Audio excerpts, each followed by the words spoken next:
Boone Carter bought a ghost town for $100, but when he arrived at what should have been empty ruins, smoke was rising from a chimney that wasn't supposed to work. A garden grew where weeds should have claimed the earth, and through a cracked window, he saw a shadow move across a room that should have been abandoned for decades.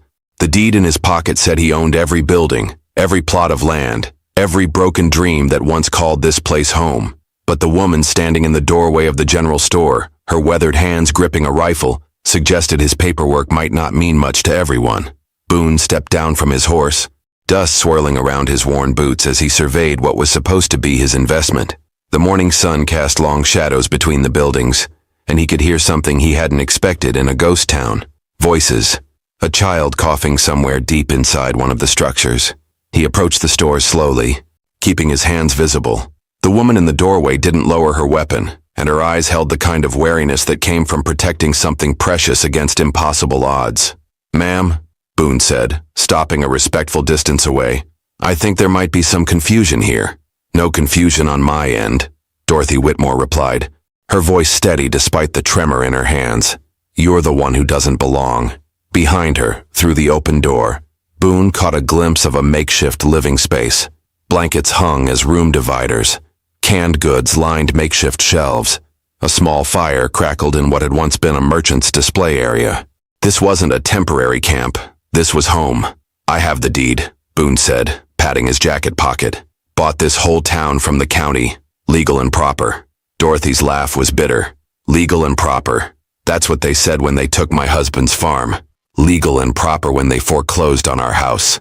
Legal and proper when they left us with nowhere to go but here." A coughing fit echoed from deeper in the building, violent and wet. Dorothy's composure cracked for just a moment, her eyes darting toward the sound before snapping back to Boone. "That's my granddaughter," she said. "She's sick, and this is the only shelter we have for 100 miles in any direction." Boone felt something twist in his chest. He'd come here expecting to walk through empty buildings, maybe clean them up, figure out what kind of business venture might work in this forgotten corner of the territory. He hadn't expected to find people. He definitely hadn't expected to find a family clinging to survival in the ruins of someone else's dreams. "How long have you been living here?" he asked. 3 months, Dorothy said. "Since the bank took everything else." The coughing from inside grew worse, and Dorothy's grip tightened on her rifle, not pointing it at him, but ready. Always ready. "She needs medicine," Dorothy said quietly, "and rest. And a roof that doesn't leak when it rains." Boone looked around at the buildings he now legally owned. Some had collapsed roofs. Others had walls that wouldn't survive a strong wind. But here, in what had once been the town's general store, someone had created something resembling safety. But the law was the law, and the deed in his pocket was clear. He owned this land, these buildings, everything Dorothy and her granddaughter were using to survive. The question was, what he planned to do about it. From inside the store came the sound of something falling, followed by a weak cry for help.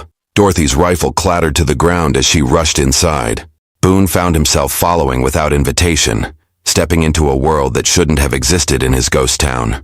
The interior of the general store had been transformed into something between a home and a medical ward.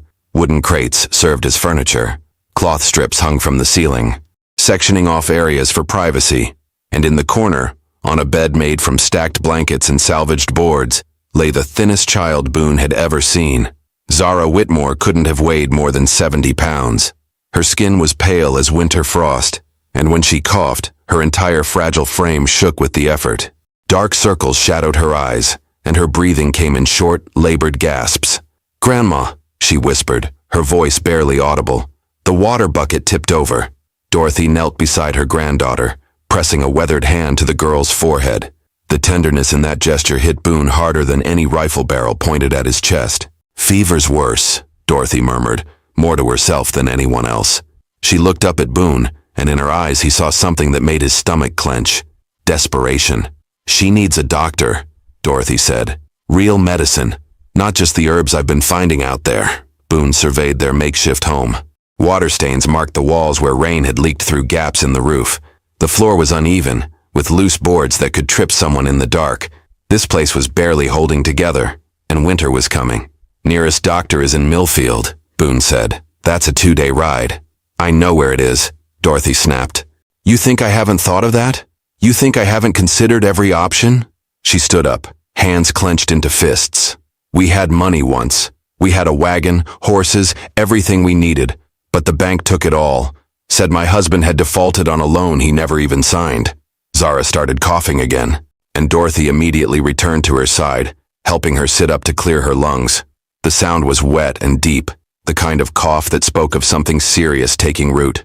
How much do you want? Dorothy asked suddenly, her voice strained. For us to stay until spring. I can work. I can cook. Clean, mend clothes, tend animals, whatever you need. Boone felt the weight of the deed in his pocket like a stone. He owned this place. Every broken board, every leaking roof, every square inch of land these people were calling home. The law gave him the right to tell them to leave. But looking at Zara's fevered face and Dorothy's desperate eyes, the law felt like a cold, sharp thing he didn't want to touch. I don't need workers, he said carefully. Dorothy's face crumpled. She thought he was saying no. She thought he was about to throw them out into the desert with nothing but the clothes on their backs and a sick child who might not survive the journey to anywhere else. But before she could respond, before Boone could explain what he was really thinking, they heard the sound of horses approaching. Multiple horses, moving fast. Dorothy went rigid, her eyes wide with a fear that went deeper than anything Boone had seen yet. They found us, she whispered. 3 men rode into the ghost town like they owned it, which, until an hour ago, they probably thought they did. Their leader was a thin man with cold eyes and a badge that caught the morning light. Behind him rode 2 deputies, both carrying the kind of expressions that suggested they enjoyed their work a little too much. Sheriff Marcus Crowe dismounted outside the general store, his gaze moving from Boone to the smoke rising from the chimney to the garden plot that definitely hadn't been here during his last visit.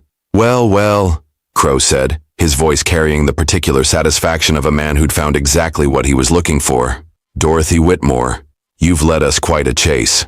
Dorothy stepped protectively in front of the doorway, blocking the sheriff's view of Zara inside. We're not trespassing, Marcus. This land belongs to someone else now. That's Sheriff Crowe to you, he replied, but his attention had shifted to Boone. And you'd be the fool who bought this worthless pile of rocks from the county. Boone felt something cold settle in his stomach. There was history here, the kind that left scars and bred the sort of hatred that didn't cool with time. I have legal ownership, Boone said carefully. The deed is clear. Crowe laughed, but there was no humor in it. Legal ownership. That's rich. Tell me, friend, did the county mention they sold you land with outstanding debts attached? Mrs. Whitmore here owes a considerable sum in unpaid loans and penalties. Dorothy's face went white. Those loans were forgeries. My husband never signed anything. Your dead husband can't testify to that, Crowe said, but his signature is on file at the bank, along with the accumulated interest and late fees. Comes to about $800 now. $800. Boone felt that number hit him like a physical blow. That was more money than most people saw in 5 years. More than Dorothy could possibly have, and certainly more than he'd paid for the entire town. She doesn't have $800, Boone said. No, she doesn't, Crowe agreed, which is why she's coming with us. The bank has other ways of settling debts. One of the deputies stepped forward, hand resting on his gun. Ma'am, you need to come along peaceful now. From inside the store came the sound of Zara's coughing, violent and desperate. Dorothy's hands shook, but she didn't move from the doorway. My granddaughter is sick, Dorothy said. She can't travel. Then you should have thought of that before you ran out on your obligations, Crowe replied. The child will come too. The bank always recovers its investments. Boone felt something dark and angry unfurl in his chest. He'd seen enough frontier justice to know what happened to people who owed money they couldn't pay, women especially, and children who couldn't work ended up in places that decent folks didn't talk about. What kind of work are we talking about? Boone asked, though he suspected he already knew the answer. Crowe's smile was ugly. The kind that pays off debts real efficiently. Dorothy's composure finally broke. Please, she whispered. She's just a child. She's sick. Can't you see she's sick? But Crowe was already signaling his deputies to move forward. They approached the store like men who'd done this before, who knew exactly how to handle desperate women and sick children. That's when Boone made a decision that would change everything. He stepped between the deputies and Dorothy, his hand moving to rest on his own gun. The lady said no. The silence stretched like a wire about to snap. Sheriff Crowe's eyes narrowed as he studied Boone. taking in the weathered leather of his gun belt, the steady way he held himself, the complete absence of fear in his stance. "You don't want to get involved in this, friend," Crow said, his voice taking on a different tone, more cautious now, like a man who'd suddenly realized he might be dealing with someone dangerous. "Too late for that," Boone replied. "These people are on my land. That makes it my business." One of the deputies, a young man with nervous eyes, shifted his weight. "Sheriff, maybe we should just come back another time." "Shut up, Collins," Crow snapped, but his attention never left Boone. "You got any idea what you're interfering with here? Enlighten me." Crow spat into the dust. "Mrs. Whitmore's husband borrowed money from Millfield Bank, signed papers, made promises, then had the poor judgment to die before paying back what he owed. Now the debt falls to his family." "Convenient," Boone said. "Dead men can't dispute signatures." "That's a serious accusation." "It's a serious situation." Dorothy remained frozen in the doorway, caught between hope and terror. Behind her, Zara's coughing had quieted, but Boone could hear her labored breathing in the silence. Crow took a step closer. "You know what I think? I think you don't understand how things work around here. This territory has laws and I enforce them. The bank has rights, and I protect them. Mrs. Whitmore has debts and I collect them. And if those debts were fabricated, that's not for you to decide." Crow's hand dropped to his gun. "Now step aside." Boone didn't move. "Show me the papers." "What?" "The loan documents, the signatures. If this debt is real, prove it." For just a moment, uncertainty flickered across Crow's face. Then it was gone, replaced by cold anger. "I don't have to prove anything to you. Then you don't get to take them." The deputy named Collins took a nervous step backward. "Sheriff, this is getting out of hand." "I said shut up," Crow snarled. He studied Boone for a long moment, then seemed to reach some internal decision. "You want to see papers? Fine. We'll ride to Millfield, get the bank president out here with all the documentation you want. But that means waiting until tomorrow." Dorothy made a small sound of relief, but Crow wasn't finished. "Of course, that also means I'll be bringing a federal marshal back with me. And when he sees you interfering with the collection of legal debts, you'll be the one in chains." Boone felt the trap closing around them. Crow was giving him an out, a chance to walk away and let these people face their fate alone. All he had to do was step aside and pretend he'd never seen a sick child or a desperate grandmother. But as Zara started coughing again, the sound raw and painful in the morning air, Boone realized he'd already made his choice back when he'd first seen Dorothy standing in that doorway with a rifle in her hands and fear in her eyes. "Bring your marshal," Boone said. "Bring your papers. Bring whoever you want." Crow smiled, but it was the smile of a predator who'd just cornered his prey. "You have no idea what you've just done." As the sheriff and his men rode away, Dorothy finally spoke. "They'll be back with enough men to take us all." Once the dust from Crow's departure settled, Dorothy sank against the doorframe like all the strength had drained out of her. Boone could see her hands shaking, the weight of everything finally hitting her now that the immediate threat had passed. "Why?" she asked, her voice barely above a whisper. "Why would you risk everything for strangers?" Boone didn't have a good answer for that. Maybe it was the way Zara had looked so small and fragile in that makeshift bed. Maybe it was the desperation in Dorothy's eyes when she'd offered to work for their keep. Or maybe it was just that he'd spent too many years watching powerful men crush people who couldn't fight back. "Tell me about the loan," he said instead of answering her question. Dorothy was quiet for so long that Boone thought she wouldn't respond. Then she straightened, some of her earlier strength returning. "My husband Thomas never borrowed money from anyone," she said. "He was proud that way. Stubborn. Said debt was just another kind of chain." She paused, looking out toward the horizon where Crow and his men had disappeared. "But after he died, suddenly there were papers, documents with his signature saying he owed the bank for land improvements, equipment purchases, things we never bought. Did you see him sign anything?" "Never. And I handled all our business dealings. Thomas couldn't read well, so I managed the paperwork." Dorothy's voice turned bitter. "Which is why it was so convenient when I wasn't allowed to contest the debt. Women can't challenge their dead husband's legal obligations, according to the bank." Boone felt anger building in his chest. He'd seen this pattern before in other towns, other territories. Banks and corrupt officials working together to steal land from families who couldn't fight back legally. From inside the store came a weak call. "Grandma?" Dorothy immediately went to Zara's side and Boone followed. The child looked even worse than before, her skin flushed with fever and her breathing shallow. When she tried to sit up, she was too weak to manage it on her own. "I'm thirsty," Zara whispered. Dorothy reached for a water bucket, but it was nearly empty. "The well out back still works," she told Boone. "Sometimes." Boone took the bucket and headed outside. The well was old, its wooden frame weathered and cracked, but when he lowered the rope, it came back up with clear water. As he worked, he found himself thinking about $800. It was a fortune to people like Dorothy, but Boone had more than that hidden in his saddlebags. Money he'd saved from years of careful living and successful cattle sales. He could pay the debt. Problem solved. But something about that solution felt wrong. If he paid, he'd be admitting the debt was real. He'd be rewarding corruption and encouraging more of it. And what happened to the next family Crow and his bank decided to target? When he returned with the water, Dorothy was sitting beside Zara, stroking her granddaughter's hair with infinite gentleness.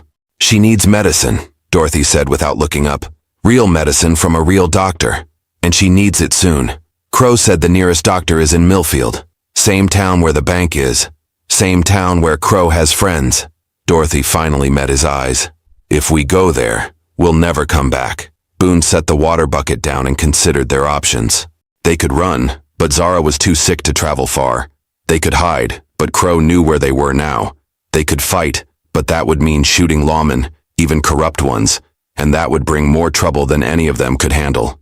"There might be another way," Boone said slowly, "but it would mean trusting me completely." Dorothy studied his face. "What kind of way?" Before Boone could answer, they heard something that made his blood run cold. Hoofbeats again, but coming from a different direction, and there were more of them this time. Many more. Through the window, they could see riders approaching from the east. Too many to count, moving fast and kicking up a cloud of dust that spoke of urgency. But these weren't Crow's men returning early. These riders carried different colors, flew different flags, and they were riding like they owned this territory, which Boone realized with growing dread.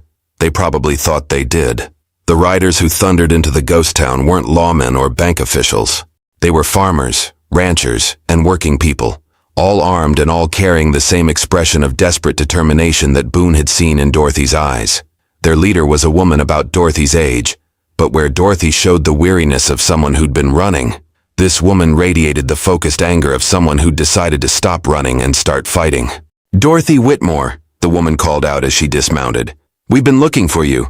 Dorothy stepped out of the store, leaving Zara inside but staying close to the doorway. "Ruth Henley, what are you doing here?" "Same thing you are. Trying to stay alive." Ruth gestured to the dozen riders behind her. "We're all families that got hit by Crow's little debt collection scheme. All of us had husbands who mysteriously signed loan papers they never actually signed."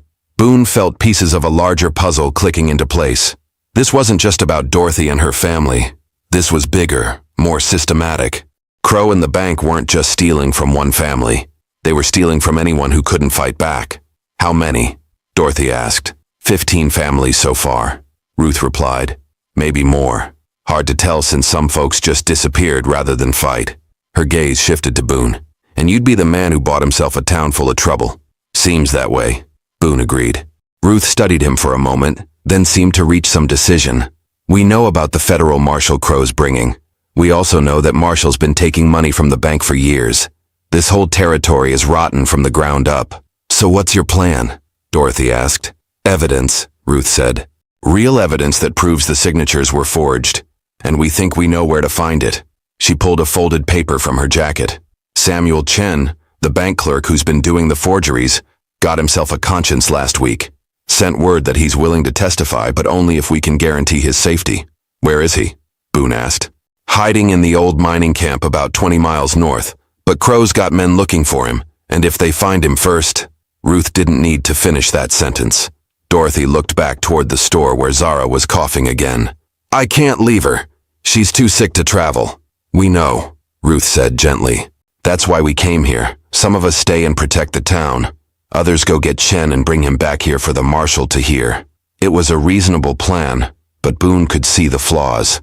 If they split their forces, both groups would be vulnerable. If Crow found Chen first, their only witness would disappear. And if the federal marshal was as corrupt as Ruth claimed, evidence might not matter anyway. "There's another problem," Boone said. "Even if we prove the debts are fake, What's to stop them from just burning this place down and claiming we resisted arrest? Ruth's smile was grim. Nothing, which is why we're not just gathering evidence. We're gathering witnesses. Lots of them. She gestured toward the horizon, and Boone saw more dust clouds in the distance. More riders approaching from different directions. Words spread about what's happening here, Ruth continued. Newspaper men from 3 different towns are riding this way. Federal investigators from the territorial capital. Even some of the tribal leaders from the reservation are coming to see what all the fuss is about. Dorothy stared at the approaching dust clouds. You're turning this into a circus. We're turning this into a public spectacle, Ruth corrected. Something too big and too visible for Crow and his friends to sweep under the rug. From inside the store, Zara's coughing turned violent, followed by a weak cry for help. Dorothy rushed inside, and Boone followed. The child was sitting up, but her face was flushed with fever and her eyes were unfocused. Something's wrong, Dorothy whispered. This is different. Worse. Boone knelt beside the makeshift bed and saw what Dorothy meant. Zara's breathing was becoming more labored, and when she coughed, there were flecks of blood on her lips. We need that doctor, Dorothy said, her voice breaking. We need him now. But as if summoned by their desperation, they heard a new sound from outside. A single horse approaching at a gallop, its rider pushing hard. Through the window, Boone saw Sheriff Crow returning alone, riding like the devil himself was chasing him. And when Crow dismounted, Boone could see something in the man's face that hadn't been there before. Fear. Sheriff Crow's horse was lathered with sweat, and the man himself looked like he'd seen his own grave. He dismounted with shaking hands, his eyes darting between the gathered families and the dust clouds on the horizon that promised even more arrivals. This has gone too far, Crow said, his voice lacking its earlier authority. Way too far. Ruth Henley stepped forward, her hand resting on her gun. What happened to your federal marshal, Sheriff? Crow's laugh was bitter and desperate. Marshall's dead. Shot down on the road by Samuel Chen. The words hit like a physical blow. Boone felt Dorothy stiffen beside him, while Ruth's face went pale. If their only witness had killed a federal marshal, everything changed. Chen would be hunted as a murderer now, and his testimony would be worthless. You're lying, Ruth said, but uncertainty crept into her voice. Am I? Crow pulled a blood-stained badge from his jacket. Found this on the road along with Marshal Davidson's body. Chen left a note saying he wouldn't be taken alive, that he'd rather die fighting than hang for forgery. Boone studied Crow's face and saw something that chilled him. The sheriff wasn't lying about the marshal being dead, but there was something else in his expression, something that suggested the whole truth was more complicated. Where's Chen now? Boone asked. Gone. Disappeared into the mountains with enough evidence to hang half the territory's officials.